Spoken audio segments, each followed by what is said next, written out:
Les vraies voix Sud Radio. Christophe Bordet. Les vraies voix seules contre tous, et oui, c'est parti. Philippe David n'est pas là aujourd'hui, il sera là demain, c'est promis juré. Allez, un changement administratif qui renvoie chacun à sa conception de la société. Un amendement déposé à l'Assemblée contre l'avis du gouvernement consacre l'homoparentalité dans les formulaires scolaires qui devront emporter les mentions parent 1 et parent 2 et non plus père et mère. Évidemment, il n'en faut pas plus pour que ça mette le feu aux poudres du côté des associations de parents d'élèves et évidemment de plusieurs partis politiques comme LR ou le Rassemblement national. Le ministre de l'Éducation Jean-Michel Blanquer et la rapporteuse Anne-Christine Lang de La République En Marche ont donné un avis défavorable, estimant que le changement réclamé ne relevait pas du domaine législatif. Mais ça tient compte de l'évolution des situations familiales, tout simplement. Parent 1, parent 2 à la place de père et mère. Je ne suis pas choqué, d'accord ou pas, on vous attend bien entendu. Venez débattre, 0826 300 300. Avec nous justement pour débattre, Albéric Dumont, vice-président de la Manif pour tous, qui est avec nous. Bonsoir, merci beaucoup d'être avec nous. Fabien Joly, avocat et porte-parole de l'Association des familles homoparentales, merci beaucoup d'être avec nous également. Bonsoir. Et puis, dans quelques minutes, Alice Rivière, vice-présidente de la FCPE de Seine-Saint-Denis, sera également avec nous. Alors, le texte vise à ancrer dans la législation la diversité familiale des enfants dans tous les formulaires administratifs soumis à l'école. En quoi c'est un problème, Albéric Dumont ? Mais c'est un problème parce que déjà ça fait 6 ans qu'on l'avait dit, qu'on l'avait prédit, et on nous a agité des fantasmes en disant que les anti-mariage pour tous à l'époque en 2013 utilisaient les peurs des citoyens français, etc. pour que les gens abondent dans leur sens. Et on se rend compte qu'aujourd'hui, 6 ans après, on en est bien là, c'est-à-dire qu'on supprime le terme de père ou mère dans les formulaires administratifs. Donc aujourd'hui c'est un problème parce qu'on nie l'existence même d'un père et d'une mère, et aujourd'hui nous sommes tous nés d'un homme et d'une femme, nous avons tous un père et une mère, quelles que soient les situations de la vie. Et aujourd'hui, voilà, c'est nier encore une fois l'existence, le réel, et se retrouver dans des situations administratives absolument ubuesques. Fabien Joly, votre sentiment, que répondez-vous ? Écoutez, moi quand je regarde cet amendement parlementaire, je me dis qu'on est loin d'avoir une révolution. Si évolution fondamentale il y a eu, c'était en 2013 lorsque le législateur a voté l'ouverture du mariage aux couples de même sexe et en même temps a autorisé que ces couples de même sexe puissent adopter. Donc on peut indéfiniment redébattre de cette question-là. Il n'en demeure pas moins qu'aujourd'hui, c'est la loi de la République. Les couples homosexuels peuvent adopter des enfants et donc, par conséquent, des enfants peuvent avoir des enfants peuvent avoir des filiations qui soient doublement maternelles ou doublement paternelles. Donc, en gros, dans la réalité des faits, en droit, vous avez des enfants qui juridiquement ont 2 pères ou 2 mères. Bien évidemment qu'ils n'ont pas été créés par 2 hommes ou par 2 femmes, ça personne ne le conteste, mais ils ont juridiquement, à la suite notamment d'adoption, 2 hommes ou 2 femmes comme parents. Eh bien ici, ce qu'on fait 6 années après le vote de la loi sur le mariage pour tous, on l'a appelé ainsi, c'est simplement dire aujourd'hui dans le cadre scolaire que on va se mettre tout simplement avec ce qui existe déjà dans la réalité et qui a été consacré en droit. Je sens qu'Albéric Dumont, vice-président de la Manif pour tous, bout de l'intérieur. Bien sûr, mais vous savez, ça fait 6 ans que je boue de l'intérieur, donc j'espère que ça passera un jour, mais on verra. Ah bah oui, parce que ça doit faire mal à la fin. Non, ça va, je me soigne, je vous rassure. Ah bon, d'accord. Non, le vrai sujet, c'est que, vous l'avez dit, le texte du mariage dit pour tous a ouvert effectivement les droits d'adoption aux couples homosexuels. Il n'en demeure pas moins que chaque enfant conserve quand même un père et une mère. Et ça, aujourd'hui, vous avez bien fait la précision, vous êtes avocat, tant mieux, que c'était une situation juridique en droit. Mais on déconnecte le droit du réel. Et dans les faits, ces enfants conservent un père et une mère, quoi qu'il arrive. Fabien Joly, moi j'ai quand même une question à vous poser pour aller un petit peu plus loin. Est-ce que, à travers la polémique, c'est pas tout simplement une forme d'homophobie latente de la société qui qui est déjà apparu à d'autres moments, comme pendant le mariage pour tous, qui réapparaît comme ça régulièrement? Alors, deux choses. D'abord, est-ce que c'est un relent homophobe? Certainement. Mais est-ce que c'est un relent homophobe de la société française? Non. C'est tout simplement les mêmes groupuscules que l'on entend régulièrement sur toutes ces questions-là, revenir à la charge et essayer de refaire, si vous me permettez l'expression, le match de l'année 2013, où ils ont perdu face à la volonté parlementaire et aujourd'hui pleinement accepté par la société française de ce mariage pour tous. Non, bon, en tout état de cause, on voit certains sondages qui aujourd'hui considèrent que le mariage pour tous n'est pas du tout une question d'importance, c'est passé dans les mœurs. Et d'ailleurs, je rappelle qu'on nous avait annoncé la fin de la civilisation française. C'est Christiane Taubira qui avait dit, dans les 2 années. J'ai aussi souvenir... Bouleversement de civilisation, Christiane Taubira, c'est pas moi. Mais j'ai aussi souvenir de certains propos, de certains prélats qui annonçaient que 2 années après le vote de la loi, la cité française serait totalement détruite. Je pense qu'aujourd'hui, les quelques couples qui se sont mariés n'ont pas remis en cause la cité française. Mon deuxième élément, c'est que là encore, il y a toujours et fondamentalement une remise en cause et une perturbation de ce qu'est la filiation. La filiation en droit, ça n'est et ça ne reste qu'une fiction. Donc aujourd'hui dire oui, un enfant peut être adopté par 2 femmes, mais en réalité il a toujours un père et une mère, c'est en réalité nier ce qu'est la filiation. En droit, lorsqu'un enfant est adopté de manière plénière, sa filiation antérieure, elle disparaît. Si sa filiation antérieure c'était un homme ou une femme, elle disparaît et sa nouvelle filiation se substitue à elle. Ça peut être d'ailleurs une nouvelle filiation hétérosexuelle ou homosexuelle. Peu importe. Mais donc, ici, en réalité, ce qu'on fait aujourd'hui, c'est dire, il y a dans notre droit des enfants qui ont 2 parents de même sexe. Aujourd'hui, au lieu d'être obligé pour ces parents de raturer un père ou une mère et de mettre 2 pères ou 2 mères, on va tout simplement appeler ça parents. Jusqu'à présent, j'ai pas l'impression que ça posait des problèmes particuliers, le fait qu'il y ait marqué père et mère et qu'il faille raturer. Je trouve que peut-être que le législateur lui-même met de l'huile sur le feu finalement, parce que ça posait des problèmes à qui au final? Ça posait des problèmes tout simplement à quelqu'un qui, comme moi, suis le père d'une petite fille, avec mon mari qui est aussi le père d'une petite fille, et sincèrement, être obligé de raturer le mot mère, d'une part, ça vous place dans une position où vous êtes obligé d'expliquer pourquoi vous raturez le mot mère, alors qu'il n'y a pas de raison à expliquer à l'école pourquoi vous raturez le mot mère. Vous avez des actes juridiques qui expliquent que vous êtes les 2 parents de cet enfant. Il est normal que les formulaires prennent compte de cette diversité de la société. Ça n'enlève rien à personne. Ça permet juste à ce que les formulaires administratifs, l'administration, soient en plein accord avec ce qu'a décidé le législateur. Alors, les familles sont différentes aujourd'hui, quoi qu'on en dise. Beaucoup de familles monoparentales, des parents homo, on l'a entendu. Est-ce qu'il ne faut pas quand même, Albéric Dumont, est-ce qu'il ne faut pas quand même s'adapter un minimum à l'évolution de la société? Non mais, attends, on parle d'évolution de la société. Moi, j'entends tout à fait la difficulté de monsieur à remplir le formulaire de l'établissement scolaire. Ça concerne combien de couples en France? C'est ça la question. La loi, elle est générale, elle est abstraite. Elle n'est pas là pour arranger les problèmes administratifs de quelques personnes. Et c'est le problème de cette loi, d'ailleurs. C'est que cette loi, on a modifié, on a bouleversé l'institution du mariage pour quelques-uns. Pour ouvrir un droit à quelques-uns, et au final, on nous dit oui, ça n'enlève rien à personne.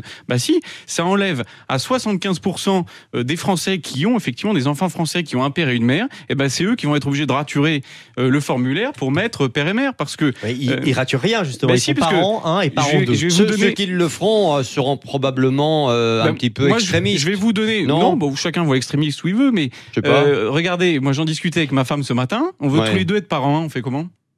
Qu'est-ce qui différencie le fait que vous êtes parent 1 ou parent 2? C'est quoi cet ordre? On va est-ce qu'il va y avoir une bataille de chiffonniers sur les chiffres? On parlait de discrimination. Moi, je veux bien. Est-ce que la discrimination, c'est pas celui qui va être parent 2? Comment est-ce qu'on détermine celui qui est parent 1 ou parent 2? Alors, vous savez, nous, l'association des familles homoparentales, on proposait un schéma qui nous paraissait justement éliminer cette pseudo-difficulté. C'était d'écrire parents et en dessous une case que vous cochez père ou mère. C'est ce qui se fait beaucoup, notamment au Canada par exemple, qui est une société là-dessus beaucoup plus avancée que la société française, en tout cas dans ses textes et dans l'application des textes. C'était donc d'avoir parents et parents avec père et mère, et chacun coche ce qu'il lui semble. Si vous avez 2 pères, vous cochez 2 fois père, 2 mères, idem, et pour un couple qui représente effectivement la majorité des familles, eh bien un coche père et un coche mère. Voilà, ça s'arrête là, et sincèrement, il n'y a pas besoin d'en faire une révolution et de crier haro sur cette évolution. Ça pourrait pas être, je sais pas, le plus vieux des 2 qui arrive en 1, par exemple. On pourrait pas mettre des règles en place. Pourquoi les jeunes seraient discriminés comme ça? Je sais pas. Parce que vous voyez, en fait, si on rentre dans ce schéma où rien ne doit être discriminatoire, où tout est parfaitement égalitaire, on est tous égaux en droit, mais néanmoins dans un couple, il y a une différenciation entre hommes et femmes. Et vous avez effectivement, on reste un père, on n'est pas un parent 1 ou un parent 2. Et là, dans ce projet là qui a été discuté à l'Assemblée nationale, on voulait aussi supprimer le terme d'école maternelle, parce que ça renvoie à la maternité pour parler d'école préélémentaire. Est-ce que vous vous rendez compte quand même du délire dans lequel on est, où il faut supprimer absolument tout ce qui rappelle le père ou la mère pour ne pas froisser les susceptibilités ou heurter? Je l'entends que ça peut être douloureux, mais on en est là, à supprimer. Tout à l'heure, vous l'entendiez pas. Donc non, mais je l'entends.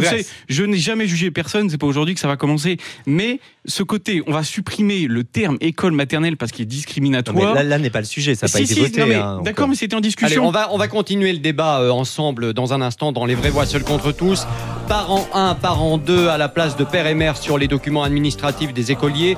Je ne suis pas choqué. Et vous, 0826 300 300, on va vous entendre dans quelques instants. Et on en débat bien sûr. Jean-Marie Bordry, ça donne quoi sur les réseaux sociaux? Eh bien, vous continuez à voter. Parent 1, parent 2, je ne suis pas choqué. Ça, c'est ce que vous dit Christophe Bordet, seul contre tous. Eh bien, vous répondez pas d'accord à 75% d'entre vous sur Sud Radio, sur le Twitter de Sud Radio. 75%. J'ai un commentaire, Christophe. Notamment un commentaire ironique qui dit ce soir à la télévision, un bon film. La gloire de mon parent 1, c'est de Marcel Pagnol. C'est un commentaire ironique, effectivement. Allez, on se retrouve dans un instant dans Les Vraies Voix Seuls contre tous. À tout de suite. Les Vraies Voix Sud Radio. Christophe Bordet. Les Vraies Voix Seuls contre tous, parent 1, parent 2 à la place de père et mère sur les documents administratifs des écoliers. Je ne suis pas choqué, et vous? 0826 300 300, on va vous entendre dans un instant. Et on en débat, Jean-Marie Bordry, sur les réseaux sociaux. Ça donne quoi pour le moment? Eh bien, pour l'instant, 84% des électeurs sur le Twitter de Sud Radio ne sont pas d'accord avec vous, Christophe. Lorsque vous dites parent 1, parent 2, eh bien, ça ne vous choque pas. Il s'agit donc d'un amendement adopté à l'Assemblée dans le cadre de la loi École de la confiance, la réforme de l'école voulue par Jean-Michel Blanquer. Pour en parler, Albéric Dumont, vice-président de la Manif pour tous, qui est avec nous, Fabien Joly, avocat et porte-parole de l'Association des familles homoparentales, et dans quelques instants, Alice Rivière, vice-présidente de la FCPE de Seine-Saint-Denis, qui sera également avec nous. Vous nous appelez, je le disais, au 0826 300 300. Il y a Christophe de Paris qui est dans Les Vraies Voix Seuls contre tous. Christophe, oui, bonsoir. Merci beaucoup. Bonjour Christophe. Bonsoir. Merci d'être avec nous. J'aimerais réagir à l'antenne parce que moi j'ai la particularité d'être homosexuel et je ne suis absolument pas d'accord avec parent 1, parent 2. Je vais vous expliquer pourquoi. Oui. Alors déjà en fait je voudrais dire que nos représentants LGBT sont des gens qui ne recherchent jamais le compromis. Jamais. En fait il ne s'agit pas d'élever des enfants, il s'agit de les faire, de les faire avec 0 femme sur un acte de naissance et 0 homme sur un acte de naissance. C'est déjà le cas à la mairie de Paris. En juin dernier, Madame Hidalgo nous fait honte. Elle nous a fait un acte de naissance avec parent 1, parent 2 pour des enfants désirés et à naître. Alors maintenant, je voudrais dire que nos représentants LGBT sont des extrémistes, sans aucune limite, arrogants et en plus méchants. Je vais vous expliquer un peu ce qui se passe dans le milieu gay depuis la loi Taubira. Vous n'y allez pas de main morte, en tout cas. Mais je vais vous expliquer en termes juridiques. Fabien Joly va vous répondre tout à l'heure. Apparemment, vous avez un juriste avec vous. Oui. La loi Taubira, elle a été validée par le Conseil constitutionnel, et on a parlé un peu des enfants dans leur texte. Elle a été respectée dans la constitutionnalité par rapport à l'adoption. L'adoption, ça veut dire adopter des accidents de la vie, adopter des enfants qui ont des accidents de la vie. Et aussi dans le respect de la différence entre un homme et une femme. Or, depuis 6 ans, les juges ne respectent pas la différence entre un homme et une femme pour faire concevoir des enfants désirés et à naître. C'est-à-dire qu'en fait, on fait des PMA sans père et des GPA sans mère. Parce qu'il n'y a pas de limite, en fait. On achète une graine femme, on va louer un ventre, Et on nous raconte que c'est une tante éloignée en Inde, c'est faux, c'est faux. Ils ne veulent pas d'une égalité des droits, ils veulent exactement l'inverse. Ils sont en train d'inverser, ils inversent le code civil pour tout le monde, ils inversent même la constitution pour tout le monde. Ils sont en train de faire une égalité en droit civil entre les hommes et les femmes. Ils sont en train de faire une égalité constitutionnelle entre les hommes et les femmes. Moi, je vais vous dire, que vous soyez un homme ou une femme, vous êtes d'abord un homme, vous êtes d'abord une femme pour faire un enfant, désirer et un être. Vous avez des femmes qui nous écoutent. Mesdames, je voudrais vous poser la question. Est-ce que vous êtes une femme pour faire un enfant ou est-ce que vous êtes une hétérosexuelle pour faire un enfant? Vous avez un choix à faire. Même chose pour les hommes. Moi, je recherche un compromis. Vous voyez, quand je parlais il y a 6 ans, parce que la loi Taubira pose un problème constitutionnel, qu'on veuille ou non, il faut l'admettre, elle n'est pas respectée dans sa constitutionnalité par la moitié des juges. Si bien même que d'ailleurs, les lesbiennes, quand elles faisaient des adoptions, dans la moitié des cas pendant 3 ans, l'adoption était refusée par les tribunaux. Elles étaient obligées de déménager leur dossier pour que ce soit accepté. Il faut savoir quand même que le lobby gay, je dis bien le lobby gay, le lobby LGBT ne nous représente pas. C'est le Grand Orient de France, rue Cadet, qui verrouille tout, avec l'extrême gauche à la bas. Nous, il faut dire, parce que dans les médias... Non, s'il vous plaît, laissez-moi parler. Non, mais je vous laisse parler, mais vous parlez depuis un petit moment déjà. Il faut bien que Fabien Joly vous réponde quand même à un moment, parce que sinon, c'est un dialogue qui va que dans un sens. On fait des actes de naissance maintenant avec 0 femme, avec 0 homme. Excusez-moi, moi, je proposais il y a 6 ans un parrain géniteur sur l'acte de naissance des enfants de lesbiennes, c'est-à-dire 2 mamans et un parrain géniteur. Je me suis fait virer de partout pour dire un parrain géniteur sur l'acte de naissance. On m'a même frappé à la Gay Pride en 2014, le service d'ordre sur de l'intérêt LGBT. Bon. Alors Fabien Joly va vous répondre. Fabien Joly va vous répondre. Il va vous répondre, sinon on n'en sort pas, Christophe. Allez, Fabien Joly. Oui, bonjour Christophe. Alors j'ai entendu les propos que vous teniez sur la constitutionnalité de la loi ouvrant le mariage pour les couples de même sexe. Le Conseil constitutionnel l'a validé, donc il a considéré que la Constitution française ne s'opposait pas à cette loi. Et il a d'ailleurs dit quelque chose de très intéressant dans sa décision, c'est que on n'avait pas besoin de mimer la nature en termes de filiation. Cela veut dire 2 choses. Cela veut dire évidemment que l'on ne remet pas en cause et que l'on ne nie pas l'idée qu'un enfant est le fruit de gamètes mâles et de gamètes femelles, bien évidemment, mais que par la suite, la filiation de l'enfant, ça peut être une filiation homme-femme, une filiation avec 2 hommes ou une filiation avec 2 femmes. Quant aux fameux tribunaux qui auraient lutté pour empêcher les adoptions par les couples de femmes et puis finalement qui appliqueraient de manière anticonstitutionnelle la loi, il faut se rappeler que moins d'1 an après le vote de la loi, la Cour de cassation, le 22 septembre 2014, a rendu un avis en disant que une femme qui avait été faire une PMA à l'étranger, ça n'empêchait pas que sa conjointe adopte l'enfant. Et quand on adopte dans ce cadre-là un enfant, une adoption plénière, qu'est-ce que cela fait juridiquement? Cela fait un acte de naissance avec une femme qui est celle qui a accouché de l'enfant et avec un autre parent qui est sa conjointe, qui a les mêmes droits et les mêmes devoirs que sa compagne, que la mère qui a accouché de l'enfant vis-à-vis de l'enfant. Donc, petite question quand même par rapport à ce que disait Christophe tout à l'heure. Il a parlé dans cette affaire du lobby gay. Est-ce que, parce que vous savez, c'est pas la première fois que je l'entends. Et je pense qu'il y a beaucoup de gens qui écoutent la radio, qui nous écoutent et qui se demandent si effectivement le lobby gay n'est pas un peu trop puissant à tous les niveaux. Quand Christophe dit ces gens-là veulent faire changer un certain nombre de choses, comme là par exemple ne pas reconnaître père et mère, mais avoir parent 1, parent 2, c'est à cause d'eux alors que c'est quand même minoritaire, etc. Ça, c'est quand même quelque chose qui dans l'inconscient ou dans le conscient des gens est réel. Qu'est-ce que vous voulez répondre à ça?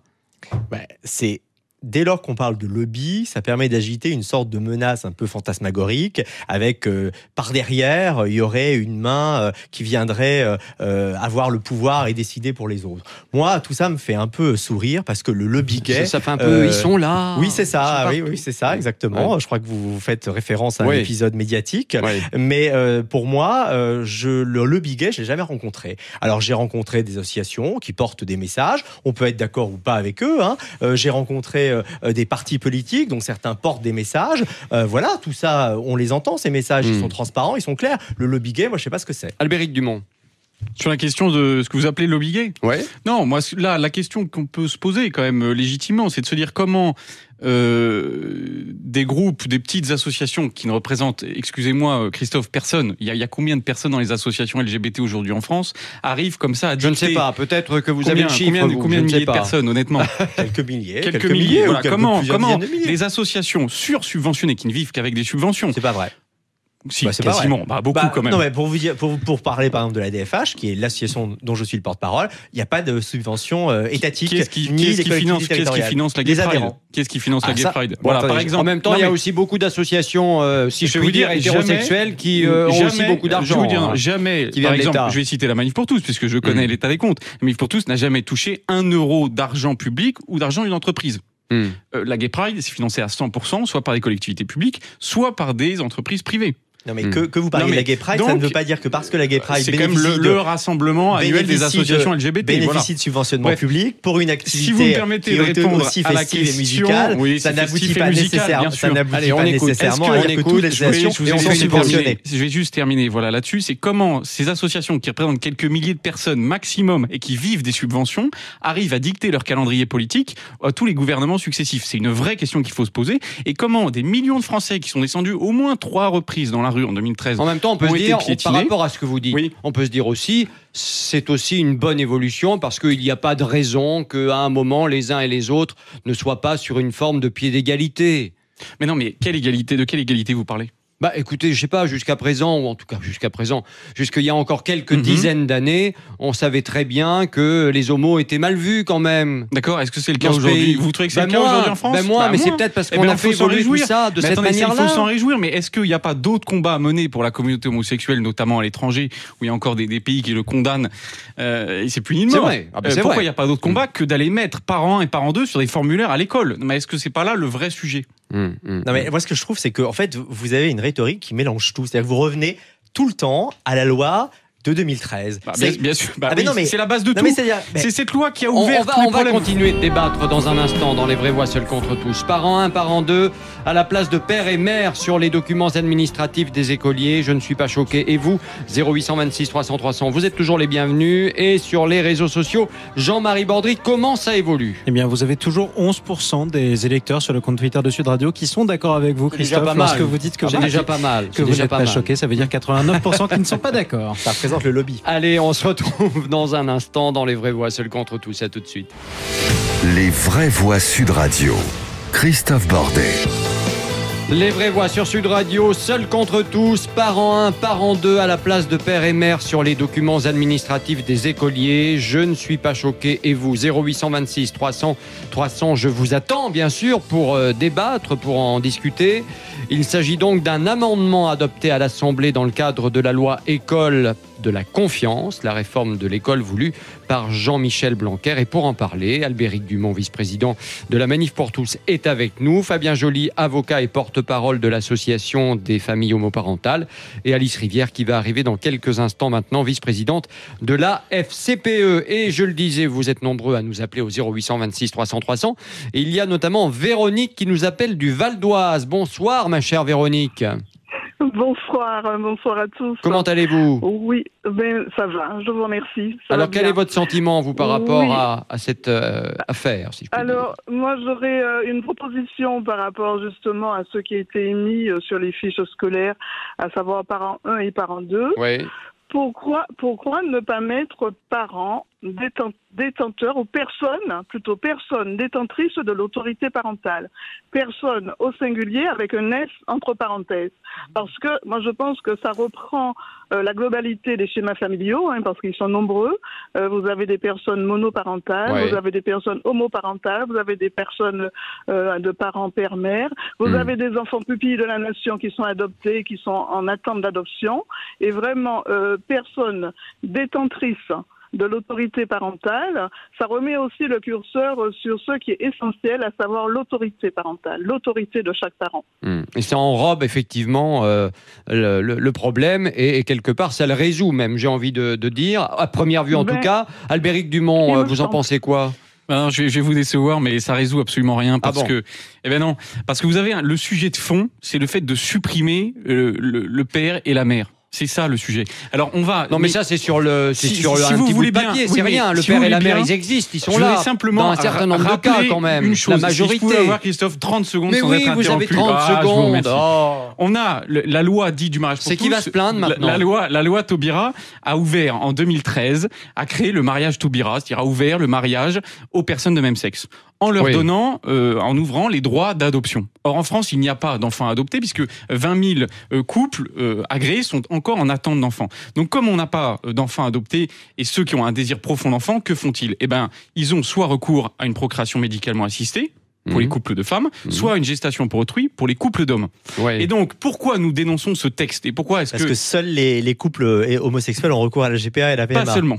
Pas seulement. Ah, d'accord. Mais Merci. dans le Précision cas... importante quand Ouais. même. Ça, je suis d'accord avec vous. Et attendez, la GPA est un esclavage moderne, certes, quel que soit le couple qui l'utilise, qui l'emploie, qu'il soit hétérosexuel ou D'accord, homosexuel. mais donc là, ça n'a rien à voir avec la loi, Si, parce la que- loi Taubira. Permettez-moi de terminer quand même, parce que ça favorise ce... Ah oui, parce que vous êtes vraiment Bien sûr. toujours sur la loi Taubira. Hein. Eh ben, Vous si en vous me laissiez débordez terminer, pas. vous comprendriez peut-être mon raisonnement. Ouais. Et donc, on est dans ce système-là, en fait, on veut supprimer le fait d'avoir un père et une mère. Alors, on utilise époux au lieu de mari et femme, on utilise parent 1, parent 2 ou parents au sens large au lieu de père et mère, etc.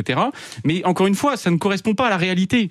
Et donc, je pense que, et c'est là que je salue les Mais quelle 89%, réalité les 89% Quelle réalité des auditeurs de Sud Radio qui effectivement comprennent l'absurdité de ces textes. On a quand même, faut le rappeler, la capitale. Alors pour ceux qui sont dans le sud, s'en rendent pas compte, mais on est quand même Paris est à feu et à sang tous les week-ends. On a des véhicules de l'armée française qui sont brûlés au pied de la Tour Eiffel en plein cœur de Paris. À cause du formulaire parent 1, parent 2. Mais à l'Assemblée nationale, la priorité, c'est de mettre parent 1, parent 2 sur les formulaires scolaires. Attendez, est-ce que Là vous mélangez des poires et des carottes Non, un petit peu, parce que mais est-ce que- bon. Là, on est sur un projet de loi sur l'éducation. Est-ce que la donc, représentation nationale n'a pas d'autres sujets à traiter, notamment à l'école ? Attendez, est-ce que l'école mérite pas mieux ? Est-ce qu'il n'y a pas d'autres sujets à l'école à traiter, notamment les moyens ? Moi, je le sais, mon épouse est dans l'enseignement. Est-ce qu'il n'y a pas d'autres questions à traiter dans l'école aujourd'hui ? Est-ce qu'elle ne mérite pas d'autre chose que des questions de formulaire de parent 1, parent 2 Bon, ce qui Excusez-moi. vous gêne, pour résumer, ce qui vous gêne, vous, dans cette affaire, simplement, c'est que finalement, les parents homos sont minoritaires dans la société et ils veulent imposer leur loi à tous les autres, à la majorité. C'est ça votre problème, dites-le clairement. Non, ça c'est vous qui l'interprétez comme ça. Le problème, c'est non. pas ce que ça veut dire. Le problème, c'est pas que, ce que ça vous veut avez dire. des situations familiales qui sont multiples. On l'a dit, l'auditrice l'a dit, Véronique, voilà, il y a des familles monoparentales, il y a des familles homoparentales, il y a toutes sortes de familles, ce que vous voulez. Sauf que la loi, elle est générale et abstraite, elle n'est pas là pour contenter ou ne pas froisser tel ou tel groupe, telle ou telle communauté. Et donc, aujourd'hui, en modifiant ce texte, on va bouleverser effectivement le quotidien, alors administratif d'un premier, mais aujourd'hui on commence avec les formulaires à l'école, demain ça va être quoi ? Ça va être effectivement l'état civil, c'est déjà l'état civil, ça va être tous les formulaires de la vie quotidienne. Et moi je suis désolé, j'ai pas envie que ma fille, quand elle remplit le formulaire, elle mette mon parent 1, parent 2, on sait jamais lequel c'est. Enfin, non, moi je suis le père de ma fille, je suis pas son parent 1, je suis navré. Et j'imagine que pour vous c'est pas, est-ce que vous êtes satisfait ? Vous êtes parent, est-ce que vous êtes satisfait d'être le parent 1 ou le parent 2 ? Fabien Joly. Alors moi, je veux dire, Non, mais vous êtes satisfait, intéressante, vous êtes satisfait, quand même. vous n'êtes pas satisfait, vous. Mais je vais y arriver. Moi, je vais y arriver. Je vais vous dire clairement. J'aime beaucoup votre argumentation sur comme la loi et 89% des auditeurs de Sud Radio. La apparemment. loi et l'expression de la volonté générale. Très Tout à bien. fait. Elle doit être égale pour tous. Très bien. Oui. Mais dans ce cas-là, si elle doit être égale pour tous, elle ne doit pas discriminer selon l'orientation sexuelle de l'un ou de l'autre, selon le sexe de l'un ou l'autre. Quelle discrimination sexuelle il y a marqué père et mère dans les formulaires Mais de l'école? justement, si on va jusqu'au bout, si la loi doit être égale pour tous et ne doit absolument faire aucune discrimination entre les communautés, puisque vous parliez de communautés, eh bien justement, parents et parents, c'est la meilleure solution. On ne discrimine nullement, on ne fait aucune distinction selon les réalités familiales qui existent. Et on en vient à supprimer le terme d'école maternelle parce que ça rappelle la maternité, etc. L'amendement n'a pas été, mais c'était discuté l'amendement quand n'a pas même. été voté, donc là vous mélangez tout. C'est comme Mais quand non, vous mais revenez c'était sur les gilets jaunes et la loi ça fait Taubira. partie de l'actualité. Donc, pardon, vous vivez dans le même monde que moi, non? Au final, quand même, qu'est-ce qu'on peut dire avec cet amendement? C'est que cet amendement, 6 années après une loi qui a ouvert la possibilité pour des enfants d'avoir juridiquement deux parents de même sexe, vient simplement dire aujourd'hui, eh bien, puisque les cellules familiales sont diverses, on va faire des formulaires administratifs qui, justement, prennent en compte l'ensemble de cette diversité familiale. Point final. Mais vous êtes parent 1 ou parent 2, vous, alors? Je serai parent 1 année, parent 2 l'année suivante. D'accord, ça change. Ben voilà, ça peut changer. Ah bah, c'est une bien. bonne idée, ça, pour Et votre alors, femme. Je suis pas Comme sûr vous vous qu'elle- je battez suis comme pas des sûr- chiffonniers à la Je suis pas sûr maison. qu'elle accepte. Non, c'est pas comme des chiffonniers, mais là, il y avait un débat. Effectivement, ni l'un ni l'autre ne voulait être parent 2. Bon, bah voilà, écoutez. Ah oui, Bon, pourquoi Alice Ah oui. Rivière, vice-présidente de la FCPE, est au téléphone finalement, parce que je crois que vous avez quelques difficultés sur la route, ma chère Alice Rivière, si j'ai bien compris. C'est bien ça? Absolument, et bonsoir à tous. Bonsoir. Je prends en route vos débats et que j'entends très très passionné. Bon, bah Nous, oui, c'est la- passionné. Bah oui, c'est Bah, passionné bien parce sûr. que, évidemment, parent 1, parent 2 à la place de père et mère, ça bouscule tout. Et donc voilà, forcément, les désaccords sont présents. Alors vous, par exemple, quel est votre sentiment par rapport à cette affaire? Écoutez, moi là-dessus, nous, on a un positionnement qui est extrêmement, neutre, pour la bonne et simple raison que cette problématique, elle se posait déjà pour les enfants qui n'étaient pas élevés par leurs parents biologiques. Mhm. Je m'explique. Un enfant qui est placé sous tutelle de sa tante, son oncle, je ne sais qui d'autre, ou même un autre adulte qui n'a pas de lien de sang avec cet enfant, on était déjà confrontés à cette situation-là. Nous, on voyait bien, par exemple, au moment des élections de parents d'élèves, Ouais. pour nous, ça a toujours été finalement responsable plutôt que père ou mère. Ça s'est très très rapidement distillé dans l'administration parce que, indépendamment du débat passionné, moral, religieux qu'on peut avoir par rapport et de toute façon légaliste, puisqu'aujourd'hui on a une loi qui fixe un cadre. Ouais. Indépendamment de ça, vous voyez, il y avait tout ce versant qui était assez mal connu, assez mal perçu par l'opinion publique, mais qui existait réellement. Et c'est toujours compliqué, si vous voulez, quand un enfant n'est pas élevé par son père ou sa mère biologique pour des tas de raisons, qu'on lui renvoie en permanence aussi à père, mère, alors qu'en fin de compte, ça s'appelle juste un responsable légal d'un point de vue de l'administration. Albéric Dumont veut vous répondre. Oui, moi j'entends très bien ce que vous dites, mais la difficulté c'est que cet enfant, quand vous allez avoir parent 1 ou parent 2 et qu'il n'est qu'élevé par un seul de ses parents, il va quand même avoir une case manquante sur sa fiche. Donc cette discrimination ou cette souffrance, il va la ressentir exactement de la même manière, non ? Mais non, c'est pas exactement la même chose. Là, vous me parlez de famille monoparentale. Non, vous me dites, l'enfant se sentira moins discriminé, entre guillemets, s'il est élevé que par un seul de ses parents, s'il a une case parent 1, parent 2, que s'il a une case père et mère. Mais pour moi, peut-être que vous partagez cet avis, c'est pour ça que je vous pose la question, est-ce qu'il va pas ressentir effectivement la même frustration, la même tristesse, le même manque au final, si il n'a pas de parent 2? Je pose la question, le même manque. Je pose la question. Hein. Je pose la question, monsieur. Mais alors à ce moment-là, vous pouvez poser la question également à tous les enfants qui sont issus de foyers monoparentaux et effectivement pour lequel il n'y a pas de responsable légal 2 déclaré. Oui. Non, mais ça reste une souffrance. On est d'accord. Bon, mais moi je vais pas me mettre à la place. Moi je vais me mettre à la place je vais pas interpréter et projeter l'hypothèse d'une souffrance d'un enfant qui n'est même pas adulte. Je veux dire, on se construit tous avec effectivement nos failles familiales, sociétales. Moi, ce qui me fait beaucoup rire dans le responsable légal 1 et responsable légal 2, c'est que je ferai un parallèle avec les jumeaux. Les jumeaux pour la sécurité sociale, vous avez J1, J2. Ouais. Et cette problématique-là, en fin de compte, elle est transposée chez les adultes en général qui sont dans l'entourage des jumeaux, avec cette espèce de domination de dire le J1 est le premier, et donc il y a une espèce de domination par rapport au J2. Moi, je le note de façon assez prégnante. Oui, mais vous reproduisez cette discrimination J1, J2 avec parent 1, parent 2. Pardonnez-moi, mais... Je dis simplement que ce sont les adultes qui s'emparent de ça pour en faire une discrimination. Pourquoi est-ce qu'un J1 aurait plus de valeur qu'un J2 et pourquoi est-ce qu'un responsable légal 1 aurait plus de valeur qu'un responsable légal 2 ? Nous, l'idée, c'est quand même de lisser effectivement toute cette case émotionnelle à l'école de la République. Ce que vous me décrivez là, on est plus dans l'ordre de la préférence, je dirais pas ethnique, mais religieuse. Les écoles privées sous contrat font ça très bien. Mais je vous rappelle que les écoles privées sous contrat, c'est quelque part aussi l'école de la République, pour la bonne et simple raison que les professeurs sont salariés par l'État. Alice Rivière, on avait un auditeur tout à l'heure. C'est vrai que la question peut se poser. On en a parlé d'ailleurs avec Fabien Joly, évidemment en toute liberté dans les vraies voix seules contre tous sur Sud Radio. Est-ce que quelque part, le lobby gay, comme on dit, s'il existe, je ne sais pas, est un peu derrière ce qui se passe, derrière tout ça. Est-ce qu'il y a une pression qui est faite par des associations? C'est pour ça qu'on en arrive là, alors que la majorité n'est pas forcément d'avis d'aller jusque-là, de supprimer ces termes-là pour père et mère, pour parent 1, parent 2. Mais ce que je vous explique, c'est que c'est déjà fait. En fait, responsable légal 1, responsable légal 2, ça existe déjà dans les fiches de renseignement qu'on remplit en début d'année dans les établissements scolaires. Dès cette année, c'était fait, là, déjà. Mais ça fait plusieurs années que ça existe. En fait, si vous voulez, pour nous, c'est un non-sujet. Alors, à quoi ça sert de le mettre dans la loi? À mon avis, c'est pour le préciser dans les modalités, parce que les difficultés qu'on observe, nous, sur le terrain, notamment au niveau du Code de l'éducation, c'est que la loi telle qu'elle existe, en général, précise assez peu les modalités. Et derrière, on parle de pratiques.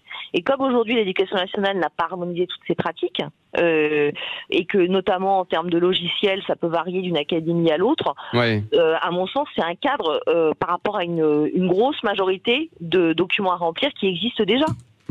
Allez, vous restez avec nous, on va continuer le débat dans un instant, bien sûr, dans les vraies voix seuls contre tous. Parent 1, parent 2 à la place de père et mère sur les documents administratifs des écoliers. Je ne suis pas choqué. Et vous, on vous entend au 0826 300 300 et on en débat. Jean-Marie Bordry, ça donne quoi sur les réseaux sociaux? Eh bien, vous, Christophe, vous n'êtes pas choqué, c'est ce que vous dites. Oui. Mais en revanche, 88% des électeurs sur le Twitter de Sud Radio sont plutôt choqués par cette mention parent 1, parent 2 à la place de la mention père et mère. Je vais vous citer quelques commentaires. Je vais vous citer un commentaire qui vous soutient, vous en avez bien besoin, vous l'avez remarqué. Notamment celui de Guillaume qui nous dit: en France, on est très archaïque et conservateur. Au Québec, par exemple, le mariage homo, l'homoparentalité, ça existe depuis un moment. Et même les conservateurs québécois sont plus progressistes que ceux d'en France. Voilà ce que nous dit Guillaume, justement. Donc vous n'êtes pas seul, Christophe. Vous n'êtes pas seul. J'ai le Québec avec moi. Il faut vous exiler au Canada, alors. J'ai le Québec avec moi. C'est déjà pas mal. C'est déjà pas mal. Fabien Joly, c'est vrai qu'au Québec, les choses sont anglophones aussi. Non, mais au Québec, c'est vrai que c'est plus facile. Mais c'est la société canadienne, une société qui est sociétalement beaucoup plus ouverte que la société française, ça c'est clair. Et sur toutes ces questions-là, les questions et les problématiques qu'on peut rencontrer, soit ne se sont jamais rencontrées, soit ont été tranchées beaucoup plus facilement. Et c'est ce que je vous disais tout à l'heure, les formulaires du gouvernement fédéral canadien ou même des provinces, qu'elles soient anglophones ou francophones, eh bien, ont déjà, lorsqu'il s'agit de savoir, il n'y a pas de père ou de mère, mais il y a parents, et puis on remplit la case. Allez, on va continuer de débattre de tout ça dans un instant, dans Les Vraies Voix, seuls contre tous sur Sud Radio. À tout de suite. Les Vraies Voix Sud Radio. Christophe Bordet. Les vraies voix seuls contre tous et évidemment ce problème. Parent 1, parent 2 à la place de père et mère sur les documents administratifs des écoliers. Je ne suis pas choqué personnellement. Et vous, 0826 300 300, on vous attend. Évidemment, on en débat. Jean-Marie Bordry sur les réseaux sociaux. Où en est-on? Toujours très minoritaire. Vous êtes la minorité agissante, Christophe. Voilà, on va dire ça comme ça. On va dire ça comme ça. Vous dites que vous n'êtes pas choqué, mais 88% des électeurs sur le Twitter de Sud Radio sont choqués. Alors, je vous parlais de minorité. Il y a aussi des commentaires qui rejoignent cette idée et qui nous parlent comme filou de, je cite, dictature des minorités qui pourrait imposer ce changement de mention. Oui, mais on l'a dit un peu, on en a parlé un peu là, effectivement pendant le débat. On peut avoir ce sentiment. Vous avez Lio qui vous parle sinon de 9 langues. Parent 1 et parent 2. Pour Lio, ce serait de la 9 langues. Bon, écoutez. Alméric Dumont est avec nous, vice-président de la Manif pour tous. Fabien Joly, avocat et porte-parole de l'association des familles homoparentales. Et puis Alice Rivière, vice-présidente de la FCPE, est au téléphone, FCPE de Seine-Saint-Denis. Alors, moi, quand même, je me dis la chose suivante. On ne va pas faire des plans sur la comète à non plus finir. Aujourd'hui, un certain nombre de choses existent. Le mariage pour tous a été adopté, on l'a dit. Maintenant, on est en train de supprimer père et mère sur des documents administratifs de l'école pour les remplacer par parent 1 et parent 2. Très bien, sauf que on ne sait jamais ce qui peut se passer à l'avenir, on ne sait jamais qui peut être au pouvoir. Et tout ça pourrait très bien être remis en cause un jour ou l'autre. D'ailleurs, j'en veux pour preuve l'Italie. Salvini, le ministre de l'Intérieur, est revenu sur cette idée justement de parent 1, parent 2 pour défendre la famille dite naturelle. Et la question que je me pose, c'est à force d'aller trop loin peut-être en France, est-ce qu'il n'y a pas un risque un jour de retour de manivelle, comme c'est aujourd'hui le cas en Italie? Je ne sais pas qui veut répondre en premier. Je crois que vous avez déjà beaucoup parlé, alors j'ai peut-être enchaîné. Moi, non j'ai beaucoup parlé. Oui, vous parlez beaucoup. Si, vous parlez beaucoup. Bon, je parle Albéric, 30 secondes. allez, dès qu'on leur laisse la Vous parole. monopolisez la Non, parole mais pendant 3 minutes. Vous vous rendez compte, Alice, dès qu'on laisse la parole à deux mecs, voilà ce qui se passe. Ce sont des coqs qui se battent. Et puis, puisque c'est comme ça, c'est Alice qui va répondre. Très bien. C'est Alice qui C'est va la répondre. galanterie Voilà, élémentaire. Alice, allez. Intervenant 3, c'est à vous. Mais c'est vrai que je note que j'aurais été en plateau, je pense que les choses auraient été différentes. Mais bon, Ben, il faut toujours une femme pour calmer le jeu, hein, Alice. Voilà. Ouais. Mais je dirais que de manière générale, on note la bonne santé d'une démocratie à la façon dont elle traite ses minorités. Réellement, Ouais. moi je pense que là-dessus il faut s'appuyer. Mais encore une fois, je trouve que ce sujet est vraiment monté en épingle dans la mesure où je vous le répète vraiment moi j'ai des enfants, je suis parent aidé depuis 1999 et j'ai rempli des fiches d'entrée dans les établissements, j'en ai rempli je ne sais pas combien, dont 3 garçons à chaque fois. Et j'ai un J1, J2 en plus. Donc, Et qu'est-ce qu'ils vous disent, tiens, les parents avec qui vous travaillez? Pour eux, c'est pas un problème tout ça, finalement? Mais non, parce qu'on est plutôt dans une idée de vouloir lisser, c'est-à-dire qu'on rentre pas dans les, si vous voulez, on essaie de pas rentrer dans l'intimité des familles au sens où, je vous le répète, moi j'ai déjà été confrontée au côté, non, c'est pas mon père, non, c'est pas ma mère, c'est mon responsable légal ou c'est ma tante, et on voit bien le malaise que ça peut susciter chez un enfant. Donc, est-ce que ça vaut la peine de vraiment mentionner sur un document que non, ce n'est pas ton père, non, ce n'est pas ta mère. L'administration, je vous le répète, a déjà répondu en partie à ces problématiques-là, notamment en anonymisant ce côté famille naturelle sur les fiches administratives pour les enfants. Fabien Joly, pour revenir à la question que je posais, est-ce que quand on voit ce qui se passe en Italie aujourd'hui, et peut-être que la démocratie italienne ne va pas bien, ça c'est une autre chose, mais est-ce que à force d'aller trop loin, on ne risque pas un retour de manivelle? Alors, pour répondre, est-ce qu'il ne peut pas y avoir une crainte quand même à un moment? Non, mais il faut quand même être sérieux. D'abord, comparons ce qui est comparable. L'Italie, je vous le rappelle, le mariage pour les couples de même sexe n'existe pas. Donc, que le ministre de l'Intérieur... Mais parent 1, parent 2, ça existait, ça, sur les documents. Ça existait. Donc, vous voyez, l'Italie remet en cause parent 1, parent 2, mais ils n'ont toujours pas accepté que des couples de même sexe puissent se marier civilement. Donc, on en est déjà sur des situations... Donc vous dites qu'il y a une sorte de logique finalement. Moi je dis simplement que on a dans nos démocraties modernes et notamment en France une volonté qui a été effectivement clairement mise en avant en 2013 avec cette loi. Effectivement la loi en 2013 a été longue lors du vote, qui a permis effectivement pas mal de mouvements de la part de certaines franges de la population. J'entendais tout à l'heure le représentant de la Manif pour tous qui a su mobiliser, et ça on peut que féliciter d'une telle mobilisation, mais en réalité... ça marchait mieux que parfois les gilets jaunes. J'ai bien dit parfois. Certes, mais alors, soyons sérieux, quand on dit, oui, il y avait 1 500 000 personnes dans les rues... Non, 1 million tout court. 1 million, ah bah oui, voilà. je vous avais mis non, 500 000 de trop. Voilà, donc quand on dit il y avait 1 million de personnes dans la rue, très bien, le chiffre peut paraître important, mais en réalité, 1 million sur 65 millions de Français, vous pensez bien que les personnes hétérosexuelles qui n'étaient pas concernées directement par cette loi n'allaient pas descendre dans la rue pour lutter contre le mariage ou pour le mariage. L'argument, pardon, mais l'argument on est reparti sur les chiffres de la Manif pour tous. Je ne vais pas la garder chiffres, je vous dis simplement c'est une réalité. Ils sont incroyables. Une réalité. Ensuite, personne n'a jamais mis autant de monde dans la rue. Ils n'ont pas changé depuis la loi de 2013. Non mais personne n'a jamais mis autant de monde dans la rue sous la 5e République. D'accord. Et quand vous dites qu'il n'y avait qu'1 million, et aux élections présidentielles et législatives, le mouvement donc contre le mariage pour tous est devenu pas un mouvement politique majoritaire. Mais ça n'a rien à voir. Vous n'avez pas de relais politique, Sens commun n'est pas un relais. Nous on n'est pas un lobby, non. Revenons, chers amis, un peu à nos moutons. Parent 1, parent 2, et bientôt la PMA pour toutes.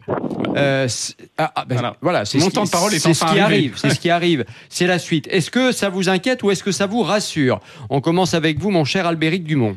En fait, on va repartir du début du problème qui est quand même le mariage pour tous. Ça va vous exciter, mais c'est pas grave. C'est le mariage pour tous. Pourquoi? On nous a dit au moment du mariage pour tous, avant, on nous disait on va légaliser le mariage entre personnes, mais pas l'adoption. Voilà, les enfants sont pas concernés, etc. On a eu le mariage et l'adoption. Ensuite, on nous a dit le mariage et l'adoption, jamais la PMA sans père, jamais la gestation pour autrui, c'est de l'esclavage. Manuel Valls qui était là, qui voulait une grande convention internationale pour interdire la gestation pour autrui, nouvel esclavage mondial, etc. On est là 6 ans après. On nous avait dit jamais parent 1, parent 2, jamais père et mère disparaîtront. Père et mère disparaissent. Jamais la PMA, etc. on est en plein débat là-dedans. Et jamais la GPA, et on commence à nous dire, oui, finalement, l'esclavage éthique, la GPA éthique, à l'autre bout du monde, c'est très bien, etc. Je crois d'ailleurs que c'est votre position, monsieur Joly. C'est comme ça que c'est dit. C'est très bien. Ah oui, mais il y a des gens que ça ne gêne pas. Oui, pourquoi? Quel est le problème quand c'est éthique? Une GPA éthique, c'est bien. Je croyais que vous parliez de la PMA. Non, mais vous avez quand même vous avez quand même dit à un moment esclavage éthique. Hein. Oui, tout à fait, tout à fait. La GPA, c'est un esclavage moderne. Ça va pas ensemble. Je vais vous dire. Alors là, je suis entièrement d'accord avec vous. C'est pour ça que éthique et GPA ne vont pas ensemble. Quand vous avez des usines à bébés en Inde ou au Nigeria, est-ce que c'est éthique? Non, c'est de la gestation pour autrui. Et la gestation pour autrui, c'est ça. Et donc, PMA, GPA, on nous a dit jamais. 6 ans après, on est là. Plus de père et mère, débat sur la procréation médicalement assistée sans père, et on commence à nous dire... Ça arrive bientôt à l'Assemblée. Ça arrive, voilà, exactement. Vous inquiétez pas, on sera là aussi. Et après, vous avez gestation pour autrui, on commence à nous dire, finalement, la GPA, quand elle est éthique, c'est bien. Et donc, tout ce qu'on avait dit il y a 6 ans se réalise là. Et croyez-moi, il va pas en falloir plus pour réexciter le million qui est descendu en 2013, qui va encore réaliser... Ça vous rêvait peut-être un petit peu, non? Ça, c'est la écoutez, prophétie. On verra. Écoutez, c'est la prophétie. C'était la prophétie aussi en 2012. On nous a dit jamais vous mobiliserez. Allez, Fabien Joly, vous avez 1 minute pour répondre. 1 minute? Ah ben oui, le temps passe. Ça y est, une rupture d'égalité évidente. Que fait la halte? On voit la tendance de Sud Radio. Non, pas du tout. On voit la tendance des électeurs, de ses auditeurs en tout cas. Non, tout simplement, pour moi, là, on revient toujours à ce moment de 2013 et on essaye continuellement de refaire le match et de revenir là-dessus. Aujourd'hui, pour répondre à votre question tout à l'heure, où vous me disiez est-ce qu'il n'y aura pas un retour de manivelle, je pense que clairement, la France est suffisamment forte et ses institutions sont suffisamment fortes pour protéger ce qui a été fait, notamment avec soit les autres juridictions françaises, soit avec le Conseil constitutionnel et notamment aussi la Cour européenne des droits de l'homme. Sur la question de la PMA pour toutes, arrêtons un peu là aussi ce délire. Aujourd'hui, des femmes qui vont à l'étranger faire des fécondations in vitro, ça existe, c'est une réalité. La PMA pour toutes ne permettra simplement que d'assurer que ce qui fait à l'étranger se fait aussi en France. Maintenant, mais c'est pas parce que ça se fait que c'est bien. Si, ça existe, c'est bien, donc il faut le faire. Ça existe. Non, mais je viens de poser la question. Vous pouvez me laisser un peu la parole ou pas? Je suis d'accord avec vous, Christophe. Mais mais moi je pose une question, c'est différent. En quoi est-ce mal? En quoi est-ce mal on prive délibérément un enfant de son père, c'est-à-dire qu'on va dire à un enfant, on va lui mentir en disant tu as deux mères. Oui, dans une PMA sans père, on va dire à un enfant tu as 2 mères. Or, mais l'enfant saura son histoire, il connaîtra son histoire. Mais on ne connaît pas son histoire avec des donneurs anonymes, non. Il saura. Et d'ailleurs, tout ce qui est justement le projet de loi, en tout cas qui devrait être présenté, et la mission d'information dirigée par le député Touraine, c'est de justement permettre à tous ces enfants d'accéder à leur histoire procréative et donc le cas échéant de pouvoir même ce sera jamais un numéro de dossier en Suède ou en Norvège, pardon, mais c'est là où encore un enfant. Enfin, là vous êtes sur l'idée qu'un enfant se construit nécessairement avec un père et une mère. C'est pas moi qui le dis, mais aujourd'hui, on a une diversité familiale et les enfants, vous avez des études dernièrement qui sont parues encore très récemment, qui prouvent bien que les enfants, quel que soit leur modèle familial, peuvent se développer de la manière tout à fait harmonieuse et il n'y a pas des enfants qui se développeraient mieux que d'autres. Fabien Joly, Albéric Dumont, Alice Rivière, merci beaucoup d'avoir été avec nous et d'avoir participé évidemment aux Vraies Voix Seules contre tous. On posait cette question ce soir, parent 1, parent 2 à la place de père et mère sur les documents administratifs des écoliers. Personnellement, je ne suis pas choqué. Et vous, on vous a entendu au 0826 300 300 et les réseaux sociaux avec le résultat final, mon cher Jean-Marie Bordry. Eh bien, Christophe, 14% des auditeurs sont d'accord avec vous sur le Twitter de Sud Radio. 86% en revanche. On est passé de 11 à 14%. C'est déjà pas mal. C'est une augmentation d'un tiers. Allez, dans quelques instants, les informations. Les informations.